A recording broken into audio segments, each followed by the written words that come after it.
Hey, it's your boy Sean. Oh, that's what I was doing when I blacked out Barber back.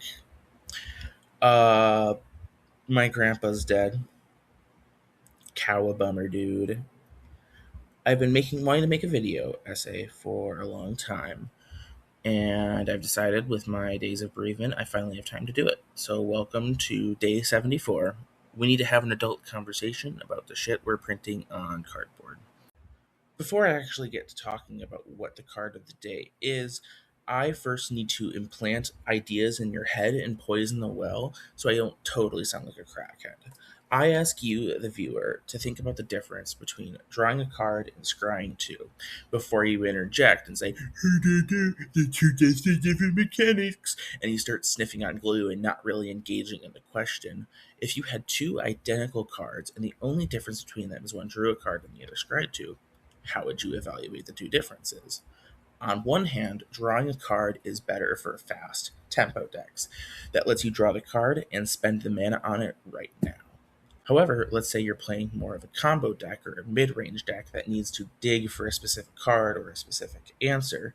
Being able to, instead of look at one card, look at two cards and get that junk out of there, that helps you find, let's say, a Tron land where you need to find certain pieces of it. The cool kids call this foreshadowing. The difference between looking at one card and two cards is a huge difference. Just for example, let's compare Sleight of Hand, a blue cantrip that maybe sees play in limited.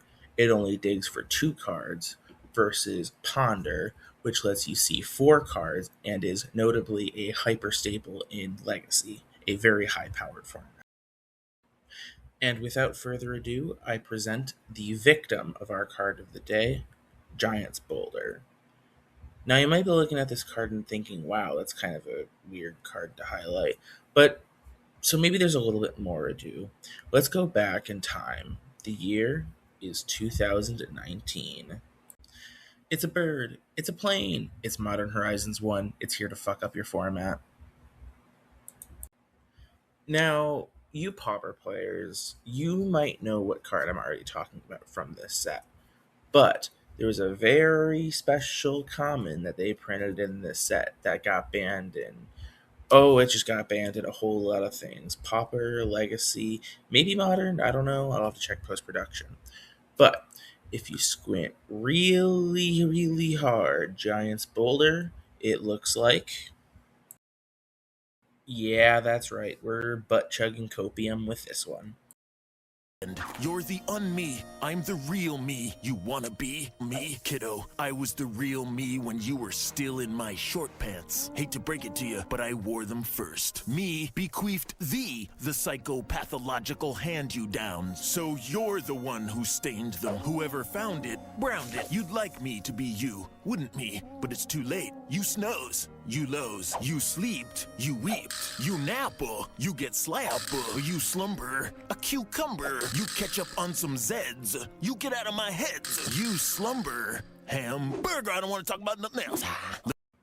For the uninitiated, Arkham's Astrolabe is a incredibly, incredibly banned card in a lot of formats. It was banned out of Modern, it was banned out of Legacy, and it was banned out of Pauper. This was because it allowed you to create these kind of five color soup archetypes. You didn't have to spend a card to do so, and it was super cheap and basically super free to create these super obnoxious control decks, and it resulted in just like being able to run whatever you want. It also let you play five color Blood Moon, which is some goddamn bullshit, and I don't need to explain to you why. Now that we can see these cards side by side, I think that the comparison between them is extremely similar. They're both one mana. They both filter what mana efficiently, where you don't actually lose mana, and they both have an enter the battlefield ability, which gives you card draw slash selection slash whatever you want to call that. In addition to that, Giant's Boulder is also permanent removal. Keep in mind, this is permanent. It can also turn into lands. The removal cost for this is also 7 colorless mana, which is, you guessed it, the funny Tron number. Now, For all of my Pauper girlies out there, you may know that a deck called Monster Tron, which is a deck that uses the Tron lands to power out big creatures. I assume I don't actually play much Pauper. Anyways, the point is that the deck runs this card that's actually very similar to Giant's Boulder, and that's called Barrel of Blasting Jelly. It's a similar deal where it's 1 mana, it efficiently filters mana, and it also has a mode where for 5 mana you can deal 5 damage to any target. Well, when you're playing Tron, 5 mana is basically 7 mana, so this allows you to target non creatures. Now, in terms of legacy, I'm not too sure how this is going to stand. Yes, it has a lot of similar the text of Arkham's Astrolabe, but Legacy is in a very, very, very different state than it was 5 years ago or 6 years ago, whenever it got banned. I don't know. I haven't played Legacy that long, or at all. Point being that Legacy's changed a lot. It's a much faster combo meta instead of the grindy mid range, removal and trades. So I don't know if this is still going to make the impact that Arkham's Astrolabe did.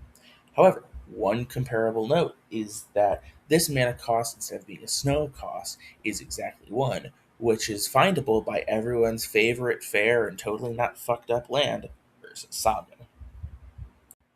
So, in conclusion, I don't really have one. Is this going to break any formats? I don't know. Are we going to revolutionize Pauper or break it? I don't know. Will Blood Moon finally be viable in Legacy again? A man can dream. But until next, guys, um, uh, shit, I need an outro.